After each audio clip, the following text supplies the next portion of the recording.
Good afternoon. It's good to be back. Buenas tardes, es bueno estar de regreso. We returned a week ago and now we're here for another 6 months. Bueno, retornamos hace una semana y vamos a estar otra vez por unos 6 meses. So you had the pleasure of Mario teaching you, I know, while we were gone. Y yo sé que tuvieron el placer de que Mario estuviera enseñándoles mientras yo no estuve. But we're going to try and pick up where they left off. We're in chapter 11, at the first part of chapter Vamos 11. a continuar el estudio donde nos quedamos en el capítulo 11. This chapter is discussing how we can share the gospel in a simple and clear way. Este capítulo trata de cómo compartir el evangelio de manera clara, de una manera sencilla. So that's where we're going today. Entonces de eso vamos a hablar hoy.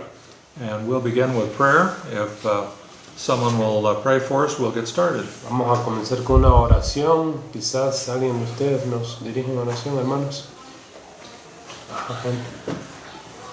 Padre, te damos gracias en el nombre de Jesús por traernos esta tarde, Señor, en obediencia a ti mismo, Señor, para estudiar tu palabra, Señor. Te damos gracias por prestarnos la vida, Señor, y traernos aquí con bien, Señor. Despeja nuestra mente, Señor, para concentrarnos únicamente en tu palabra, Señor, para poderla entender, Señor, y también para poderla poner en práctica, Señor. Gracias te damos, Señor, por lo que nos has de revelar, Señor, que sea fructífera, Señor, esa palabra en nosotros, Señor, y que nos sea de guía en nuestro diario vivir, Señor, que sea de bendición también para otras personas, Señor. En nombre de Cristo Jesús te lo pedimos. Amén. All right. The title we're going to begin with is Sharing Clearly. Entonces el título de este capítulo se llama Compartiendo con claridad. Es lo que vamos a compartir ahora. Okay. Y dice así: al tener nuestro encuentro con el don de gracia, transformador de vidas en el Evangelio, deberíamos naturalmente desear compartirlo con los demás. Al compartir el Evangelio, debemos mantener su sencillez, su claridad y su gratuidad absoluta. Mantén su sencillez. En Colosenses 4:4, Pablo pide oración para que se manifieste como debo hablar. Esto obviamente se refería a la manera de predicar el Evangelio. La Reina Valera 1977 y la Nueva Versión Internacional prefieren usar las palabras con claridad o claramente. Un comentarista traduce este versículo así: para que lo manifieste como debo hablar. Pablo sabía que era fácil mutilar el Evangelio. Él quería usar las palabras más claras posibles. Dios, con un mensaje claro, puede salvar a más personas que con un mensaje turbio. Una presentación clara del Evangelio no solo es más potente, sino que también hace que la gente tenga un inicio bien fundamentado en su andar cristiano. Veamos varios elementos de una exposición clara del testimonio del Evangelio. Having a clear message of the gospel is very important. Entonces, tener un mensaje claro del Evangelio es muy importante. It is true that many people who are not Christians do not understand the gospel. Es cierto que muchas personas who are not Christians, que no son cristianos no entienden el Evangelio. You will have people who don't understand the gospel ask a variety of questions which show they don't understand. Si usted le pregunta a personas que no entienden el Evangelio, usted le puede preguntar varias cosas que ellos no entienden. For example, someone may say, I can't become a Christian because I'm not good enough. Por ejemplo, alguien le puede decir, yo no quiero hacerme cristiano porque no soy lo suficientemente bueno. Well, obviously a person who knows what the gospel means could never say that.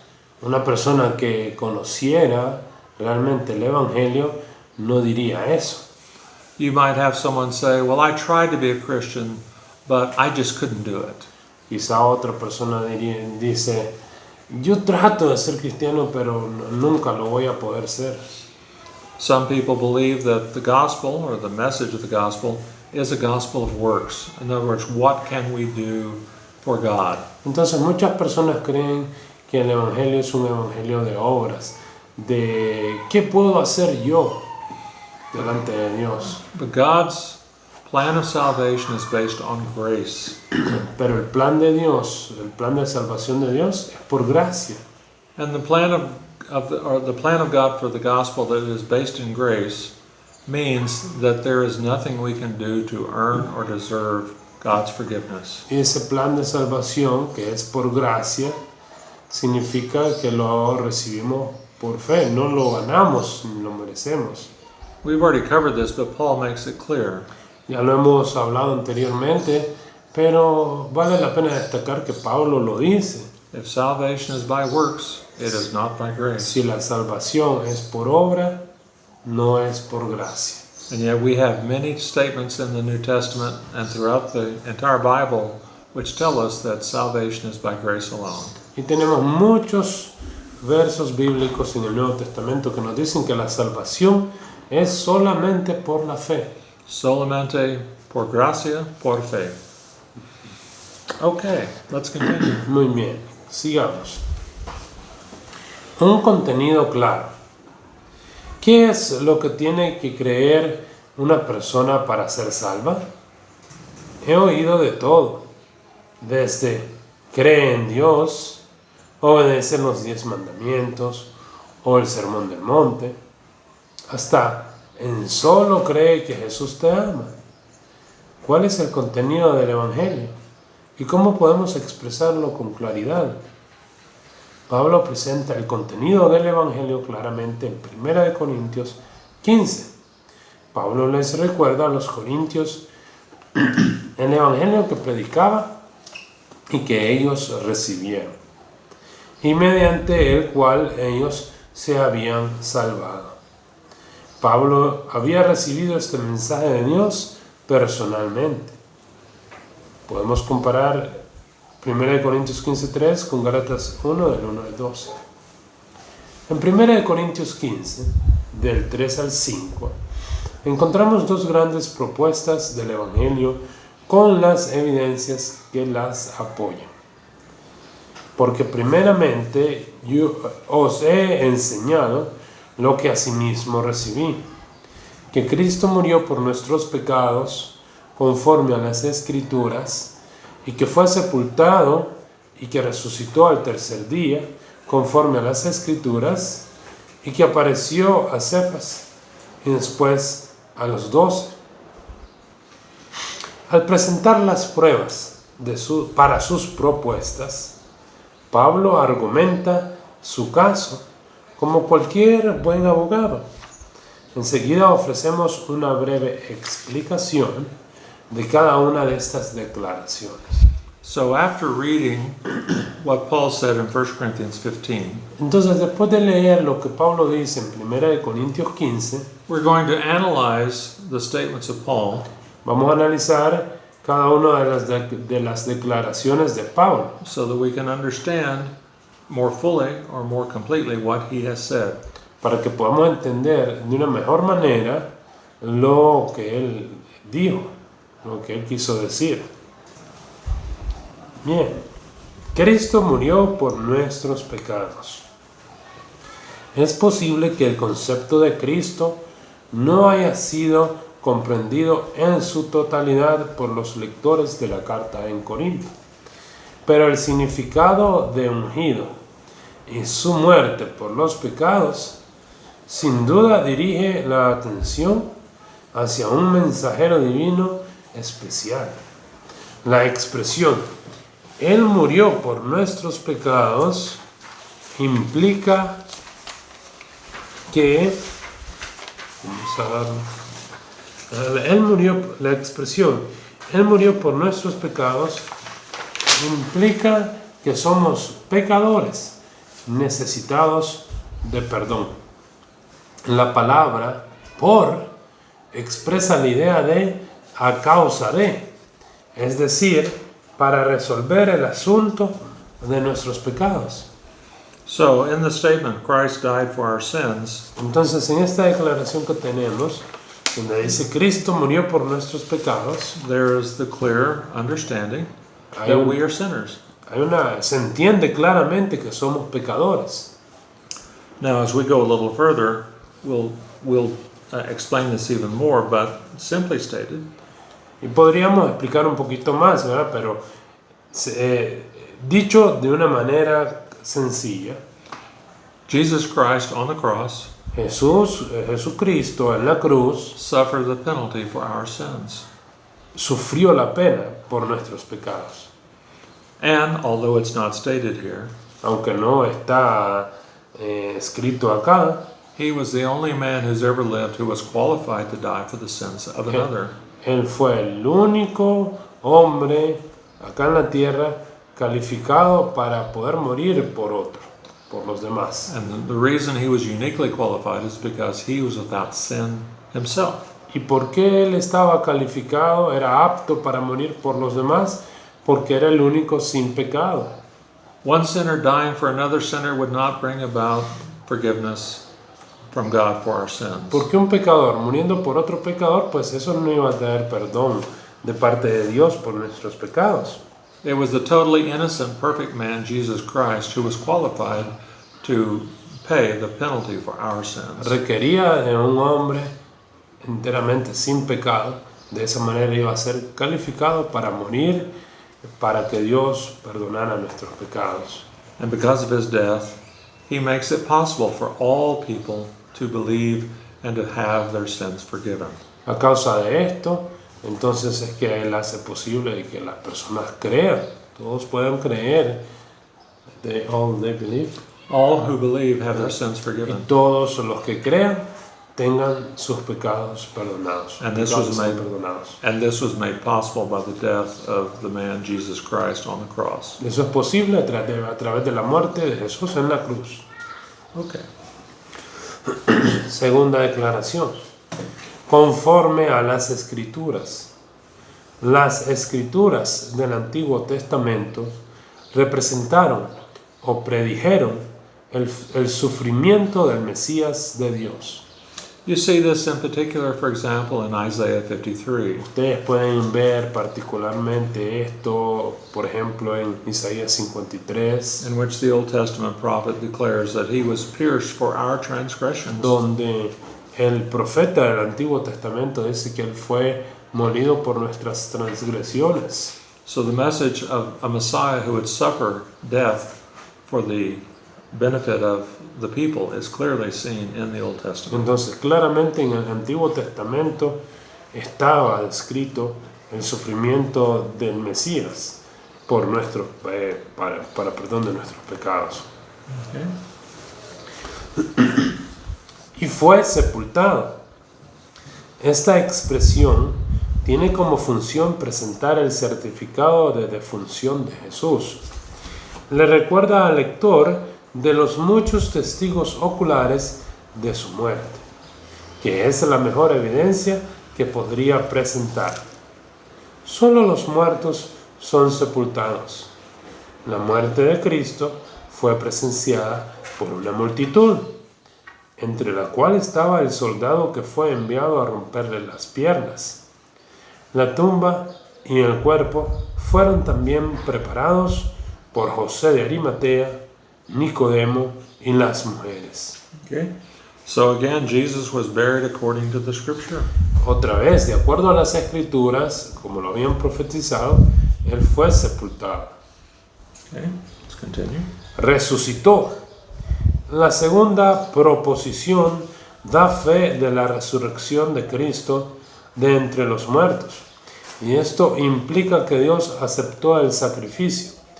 Un hombre muerto no puede salvar a nadie. El Salvador tiene que estar vivo. Solo entonces podrá ofrecer y llevar a cabo la salvación. Jesus Christ offers eternal life to those who believe in him. Entonces Jesús ofrece vida eterna a todos los que creen en Él. If he was still dead in the grave, he would have no claim to eternal life. Si Él hubiera permanecido en la sepultura, no hubiera tenido ningún derecho para decir, yo les doy vida eterna. And so we would say because he is raised to life, he can offer life to those who believe in him. Por eso es que podemos decir que así como Él regresó a la vida, Él con toda autoridad nos puede decir, les doy vida eterna también a los que creen en mí. And so we can say that when we believe in him, we share in his life. Entonces podemos decir que cuando creemos en Él, compartimos su vida. Okay? Conforme a las Escrituras. Es más difícil encontrar la resurrección de Cristo en el Antiguo Testamento. Sin embargo, está allí, no solo de forma explícita, como en el Salmo 16, del 8 al 11, o en el Salmo 110.1, sino también implícita. Algunas veces, al hablar del sufrimiento y la muerte del Mesías, enseguida se hace una declaración de su reinado, como en Isaías 53. Esto implica claramente que Él se levantó de entre los muertos. Again, according to the scripture, Y otra according to the scripture, these things were all revealed prior to their occurrence. Entonces, otra vez, si ustedes se fijan, conforme a las Escrituras, se había revelado de antemano lo que iba a suceder con Jesús. Old Testament prophecy Todas las profecías del Antiguo Testamento que hablan foretells the coming of a Messiah who would die and suffer for the sins of the people. predicen la muerte de Jesucristo, del sufrimiento que Él iba a tener para rescate de las personas. Okay? Apareció. Pablo enumera a aquellos que fueron testigos oculares. Entre ellos se encuentran los apóstoles, algunos hombres de renombre, una multitud de 500 y Pablo mismo, según los versos 5 al 8 de 1 Corintios 15. In other words, what Paul is saying is that there are many eyewitnesses to the resurrection. Entonces lo que está diciendo Pablo acá es que hay muchos testigos oculares de la resurrección de Jesús. These eyewitness accounts of the resurrected Christ are one of the things which brought about the rapid spread of the Christian message.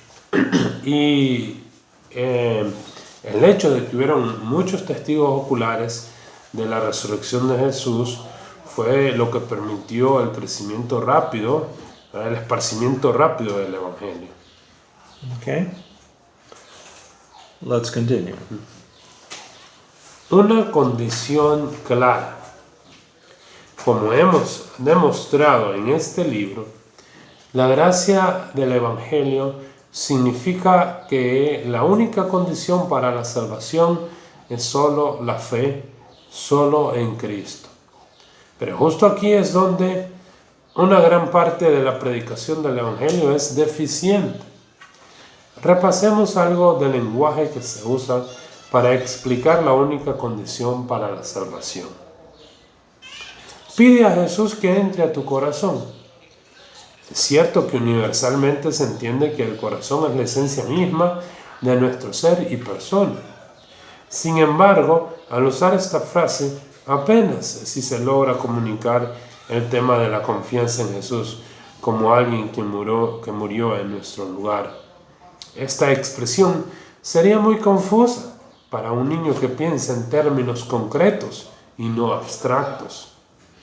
Now, this is an important section because when we give an explanation of the gospel or how one can be saved or receive eternal life, we need to be clear in the condition that we offer, or what is the condition for which salvation is received. Entonces, esta es una sección muy importante, ya que cuando nosotros vamos a dar el Evangelio o vamos a explicar cómo la persona es salva, debemos de explicar la condición que se da para que estas personas sean salvas. I will be 73 in about a month. En un mes más o menos voy a tener 73. And I've been in churches all my life. Y estoy involucrado con iglesias toda mi vida. And it's sad to say, Y es triste decir that sometimes when the pastor is preaching and giving the message of the gospel and telling people how they can come to faith in Christ, they are not clear because they use these kinds of images or metaphors to describe coming to faith. Y es triste porque a veces cuando he escuchado los mensajes evangelísticos o cuando el predicador está dando el evangelio, vienen estos versos que muestran este tipo de imágenes o metáforas que son or pictures. Yeah, images or pictures or metaphors to describe what it means to become a believer. Entonces, ellos explican con esto el evangelio, ¿verdad? Pero no es suficientemente claro. I think the one thing I could say simply is that there is no statement in Scripture in which someone is said to come to faith in Christ by giving their heart or opening their heart to Jesus. Sí, lo que podría decir es que no encuentro en la Biblia que uno venga y confíe en Jesús pidiéndole que entre a su corazón, por ejemplo. Many times these ideas come from scriptures which are not correctly understood. El problema es que muchas veces estas ideas son tomadas de pasajes bíblicos que no se entienden correctamente. For example, in Revelation 3:20, Por ejemplo, en Apocalipsis 3:20 we have the following statement. dice así: Behold, I stand at the door and knock. He aquí estoy yo a la puerta y llamo. If anyone will open the door, I will come in and I will have dinner with him. Si alguien abre la puerta, yo entraré y cenaré con él. Or have fellowship with him. O en otras palabras, tendré comunión con él. Now the question we have to ask is, are these words written to the unbeliever? La pregunta clave que nos hacemos es, ¿estas palabras son escritas a inconversos o creyentes? The answer is no. Sabemos que no. The book of Revelation was written to a group of churches in Asia. El libro de Apocalipsis fue escrito a un grupo de iglesias en Asia. And he speaks directly to the church and says that I'm knocking on your door. And he's really saying, I want to be the purpose and the focus of your ministry and your church. And I will fulfill that, but you have to allow me to enter. Entonces lo que le está diciendo Jesús a esta iglesia es que si ustedes dejan que yo entre y que yo sea el enfoque, el propósito de lo que ustedes están haciendo, yo voy a dar cumplimiento a todas estas cosas. In other words, Jesus is seeking to restore a church. En otras palabras, Jesús está buscando cómo restaurar una iglesia ahí en ese pasaje that has strayed or has fallen away from the truth and the simplicity of the gospel. que se ha desviado de la simplicidad de la escritura, del evangelio. One of the most popular evangelistic tracts that has ever existed ends with Revelation 3:20. Incluso el tratado evangelístico, uno de los más famosos que ha existido, incluye este verso bíblico, Apocalipsis 3:20, en su mensaje evangelístico del tratado. And so, unfortunately, it's not biblically accurate. Desafortunadamente no es bíblicamente preciso, o sea, no hay precisión en el mensaje. I'm not saying, by the way, that people that are told this message are not saved. I'm not saying that. Tampoco estoy diciendo, ¿verdad?, que las personas que han usado este verso para evangelizar no sean salvas. But I do believe that we should use the language of the Bible Pero yo creo, hermanos, que debemos de usar el lenguaje de la Biblia for clarity por causa de la claridad que queremos in transmitir explaining the gospel. y de esa manera explicar el evangelio. As was asked by the Philippian jailer, what must I do to be saved? ¿Verdad? Como cuando se le preguntó por parte del carcelero, ¿recuerdan? Señores, ¿qué debo de hacer para ser salvo? And what was Paul's answer? ¿Cuál fue la respuesta de Pablo? Believe cree en el Señor, on the Lord Jesus Christ. cree en el Señor And you will be Jesucristo saved. y será salvo. So, anyway, let's continue. We're talking about, again, how people confuse the gospel by not using language we find in Scripture.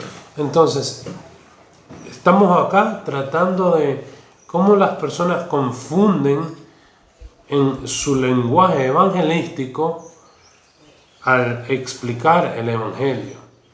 Un lenguaje no bíblico a la hora de hablar del Evangelio con las demás personas. Okay, let's continue. Sigamos. Dale tu corazón o tu vida a Dios. Un evangelista cuenta cómo un niño, cuando se le pidió que diera su corazón a Dios, comenzó a llorar diciendo: si le doy mi corazón a Dios, ¿cómo es que voy a vivir? Además, la cuestión de la salvación no es que nosotros damos a Él, sino lo que Él nos da. La vida eterna es la vida de Cristo en nosotros, según 1 Juan 5:11. So there again you see that salvation is not what we give God. Entonces otra vez pueden ver, la salvación no es lo que le damos nosotros a Dios, But it's what He gives us. es lo que Él nos da. Now, perhaps one could say giving your heart to Jesus is an act of surrender. Y quizás alguien dice, darle el corazón a Jesús es un acto de rendición a Él.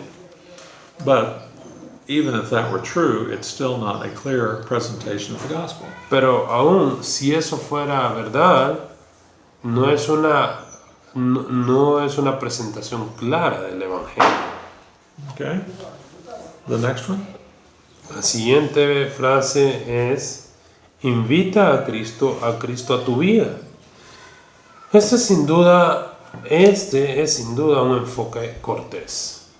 Pero hay que recordar que el Señor es quien hace la invitación. Otra forma de decir esto es la exhortación a abrir la puerta de tu corazón, que está basada en Apocalipsis 3:20. Yo solía usar mucho este versículo, pero ahora me doy cuenta que fue escrito a la iglesia de Laodicea y es una invitación a la comunión, no a la salvación. Repito, sería difícil explicarle a un niño la localización de la perilla de la puerta de su corazón. Además, que realmente usted con eso no le ha dicho nada de lo que significa creer en Cristo. Los adultos tampoco son beneficiados con este tipo de mensajes. Okay, this is a further explanation of what I mentioned earlier. Y ya esto, pues, con esto explicamos un poquito más lo que hablábamos acerca de abrir la puerta de tu corazón a Jesús. Okay? Recibe a Cristo como tu Salvador. No me atrevo a criticar esta expresión. Incluso yo la uso algunas veces, aunque trato de evitarlo. Hay algo de apoyo bíblico para el concepto de recibir a Cristo. Juan 1, del 11 al 12, y Colosenses 2, 6, ambos usos, sin embargo, están en tiempo pasado y señalan al resultado de la fe. Recibir a Cristo, sin embargo, es lo que sucede cuando creemos o tenemos fe y Él viene a morar en nosotros. Además, el contexto de ambos pasajes se refiere a la fe como la condición para la salvación. Aceptar a Cristo es una expresión similar, pero no se utiliza en el Nuevo Testamento para describir la fe en Cristo. This statement from John 1:12 Esta es una frase que está en Juan 1:11. basically says, as many as received him, to them he gave eternal life. Dice así: más a los que le recibieron, a los que creyeron en Él, Él les dio la potestad de ser hechos hijos de Dios. As the author has mentioned, this is a mention or a reference to a past event.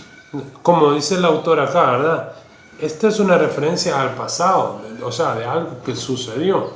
But I could argue that if receiving Christ means simply to believe in him for eternal life, there would be no real problem with that.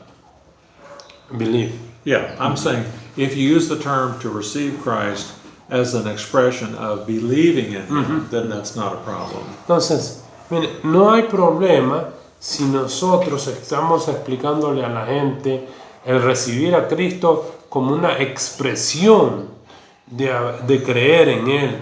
O sea, tiene que estar ligado, ¿verdad?, a creer en Jesús como su Salvador. Eso es lo que significa recibir a Jesús. Okay. Now, as we continue through this, we're going to get into some even more difficult problems in the presentation of the gospel. Y bueno, a medida que vamos avanzando, ustedes se fijan cómo se complica más la cosa a la hora de presentar el Evangelio. But we're going to stop here for today, Vamos a quedarnos por acá hoy and we will pick up at this point next week. y vamos a seguir tratando este asunto la próxima semana. Thank you for coming today, Muchas gracias por venir. or if you're watching on YouTube, Y si we nos thank you for watching. mira nuestros videos en YouTube, gracias por mirarnos. If you have any questions, feel free to contact us. Y recuerde siempre, si tiene alguna pregunta, no se olvide de contactarnos. All right, let's pray and we'll be dismissed. Julio, you want to pray for us?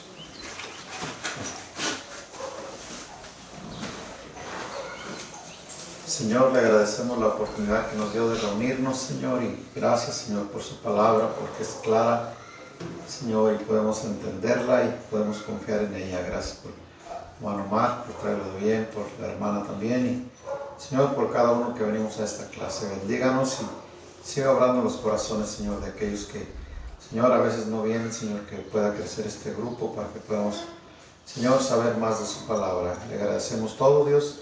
Le pedimos que sea con nosotros en regreso a nuestra casa, en el nombre de Cristo Jesús. Amén. Amen.